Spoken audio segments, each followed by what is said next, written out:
Trying to finalize your pick for college? Try the dining hall there.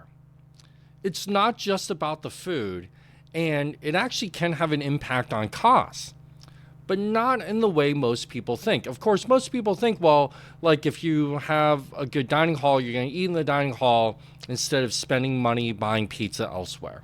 Yeah, that's definitely part of it, but that's not really what I mean. One of the drivers of costs is length of time to graduation. And so kids go off to college, and a fairly significant portion of students each year transfer 4-year to 4-year colleges. And they transfer for all sorts of reasons, not because they flunked out. They may transfer because the campus is too big or too small, or it's too hot, or it's too cold, or it's too far from home, or too close to home, or whatever. Or they don't like the food in the dining hall. Because after all, 4 years is a long time to go with bad food.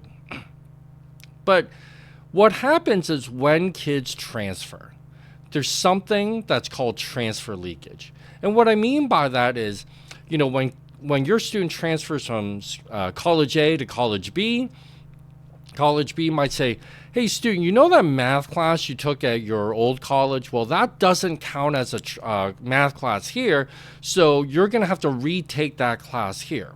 Well, as a result, that lengthens out the time to graduation. So typically an undergraduate program is 4 years, and so it's not uncommon for students to take 4.5 to 5 to 5.5 to 6 years to graduate because they transferred schools. And of course, the longer they take to graduate college at the undergraduate level, the more it's going to cost you. Yes, you. So what does the dining hall have to do with all this?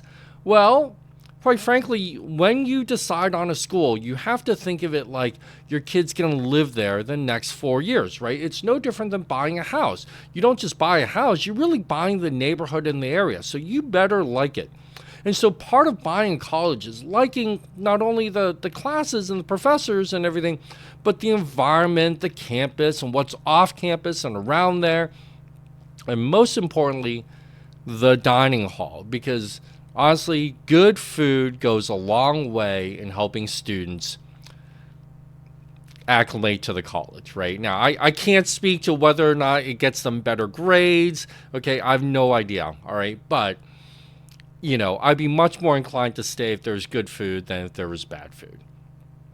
By the way, a quick plug for my son's alma mater, University of Massachusetts at Amherst. For years, they were ranked the #1 dining services in the country. I think they're still like maybe #2 this year as I'm recording this, but they're still up there. And I can state from personal experience that every time I visit my son when he was there at school, we ate in the dining hall, and the food was phenomenal. It was. So it may seem silly. A lot of parents don't think about it. A lot of kids, when they go on the tours, they see the dining hall and they walk by and there you go. Yeah, there's food, blah, blah, blah. But when you have to live it, it becomes more important than most people think. And that's your tip. Hopefully you found this helpful. As always, stay safe, stay healthy. We'll see you next time.